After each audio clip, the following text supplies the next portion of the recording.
හිතන්නකෝ Tamanට අයිති ඉඩමක් තියවා කියලා. සමහර වෙලාවට ඒක પરම්පරා ගානනාවක් තිස්සේ පවුලට අයිති දෙයක්. හැබැයි මං කිව්වොත් ඒ ඉඩමේ ජීවත් වෙනවා කියන එකේ තේරුම හැමතිස්සෙම ඒක නීතියානුකූලව අයිති කියන එක නෙවෙයි කියලා. අන්න ඒක තමයි ශ්‍රී ලංකාවේ අවුරුදු ගාණක් තිස්සේ තිබුණු ප්‍රශ්නය. හරිම පැටලී සහගත තත්ත්වයක්. ඉතින් අපි මේ විග්‍රහයෙන් බලමු ඒ තත්ත්වය දැන් වෙනස් වෙමින් තියෙන්නේ කොහොමද කියලා. හොඳයි. ඉතින් අපි මේ කතාව පියවරෙන් පියවර ගලපමු. මුලින්ම බලමු ඉඩම් හිමිකමක් කියන්නේ ඇත්තටම මොකක්ද කියලා. ඊට පස්සේ මෙච්චර කල් තිබ්බ පරණ ක්‍රමයේ තිබුණ අවුල් මොනවද කියලා කතා කරමු.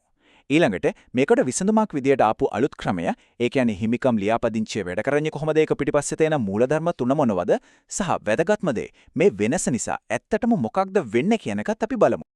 ඉතින් මුලින්ම අපි හරිම සරල ඒත් හරිව ගැඹුරු ප්‍රශ්නයක් අහමු. ඉඩමක් ඇත්තටම අයිති කියන එකේ තේරුම මොකද්ද?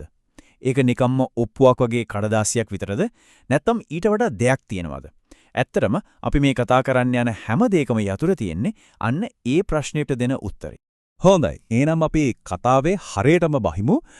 මේ අලුත් වෙනස ගැන හරියටම තේරුම් ගන්න නම් අපි මුලින්ම මූලිකම දේ දැනගන්න ඕනේ.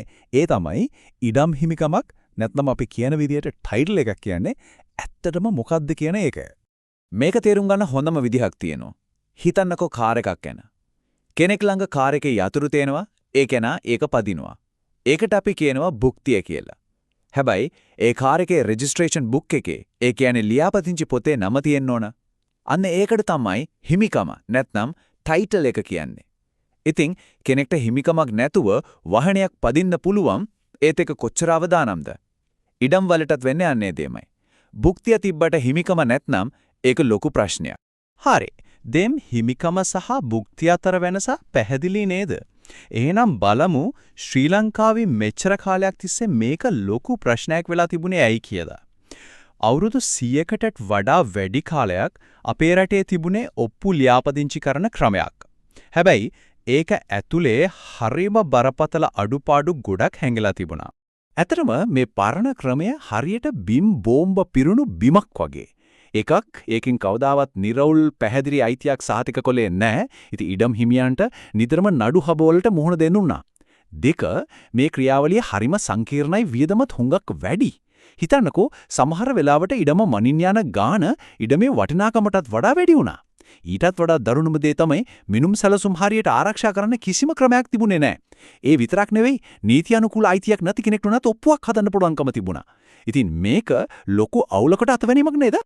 ඉතින් මේ වගේ අවුල් ජාලයක් කොහොමද ලියන්නේ? මේකට විසඳුමක් තියෙනවද? ඔව් තියෙනවා. ශ්‍රී ලංකාවේ ඒකට උත්තරේ තමයි බිම්සවිය වැඩසටහන. මේක තමයි ඉඩම් හිමිකමට පැහැදිලි බවක්, සුරක්ෂිත බවක් ගේන්න නිර්මාණය කරපු අලුත්ම ක්‍රමය. මේක නිකම් පොඩි නීති සංශෝධනයක් නෙවෙයි. මේක ඇත්තරම විප්ලවයක්. 1998 හිමිකම් ලියාපදිංචි කිරීමේ පනතෙන් තමයි ලංකාවට අලුත්ම සංකල්පයක් හඳුන්වලා දුන්නේ. ඒ තමයි රජයෙන් සහතික කරපු ඉඩම් හිමිකමක්. වෙන විදිහට කිව්වොත් ඉඩමේ අයිතිය සුරක්ෂිතයි කියලා රජයම දෙන පොරොන්දුවක්. එතකොට බිම්සවිය කියන්නේ මොකද්ද? හරිම සරලයි. ඒ තමයි අර අලුත් නීතිය ඇත්තටම ක්‍රියාවට නංවන රජයේ වැඩසටහන.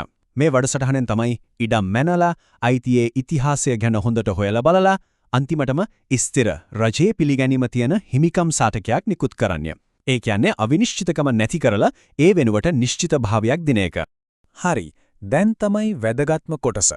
මේ අලුත් සුරක්ෂිත ක්‍රමය ඇත්තටම වැඩ කරන්නේ කොහොමද? අපි බලමු ඉල්ලීමක් කරන තැන ඉඳලා සහතිකය අතට ලැබෙනකම්ම මොකද්ද වෙන්නේ කියලා. සරලවම කිව්වොත් මේ සම්පූර්ණ ක්‍රියාවලියට ප්‍රධාන පියවර 4ක් තියෙනවා.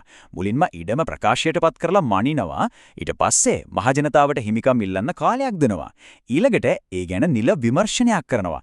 අන්තිමටම හැමදේම හරිනම් හිමිකම් සහතිකය නිකුත් කරනවා. හරිම පැහැදිලි විනිවිදභාවයෙන් යුතු ක්‍රමයක්.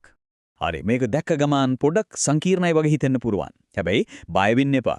මේ තියෙන්නේ ඒ සම්පූර්ණ ක්‍රියාවලියේ නිල ප්‍රවාහ සටහන. මේකෙන් පෙන්වන්නේ මේ අලුත් ක්‍රමය කොච්චර සවිස්තරාත්මකද, කොච්චර සැලකිලිමත්ද කියන එකයි. මුලින් ඉඳන් අගටම හැම පියවරක්ම මෙතන තියෙනවා. ඒකෙන් කියවෙන්නේ වැරදි වෙන්න තියෙන ඉඩ හරිම අඩු, ශක්තිමත් පද්ධතියක් කියන එකයි. හොඳයි මේ ක්‍රියාවලිය අවසානයේදී ලැබෙන හිමිකම් වර්ග දෙකක් තියෙනවා. මේක හරියට ඉස්කෝලේ රිපෝට් කාඩ් එකක් වගේ.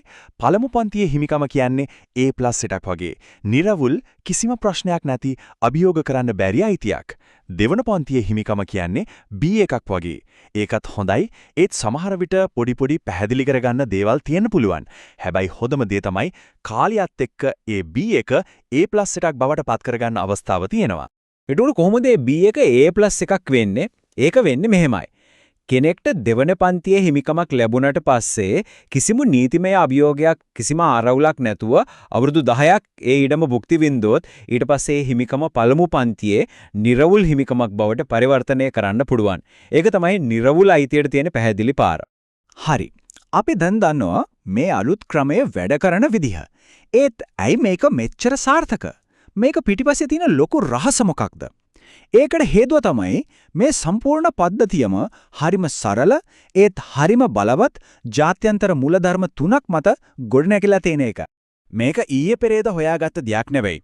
මේක පදනම් වෙලා තියෙන්නේ ටොරන්ට්ස් ක්‍රමය කියන ක්‍රමවේදය මත.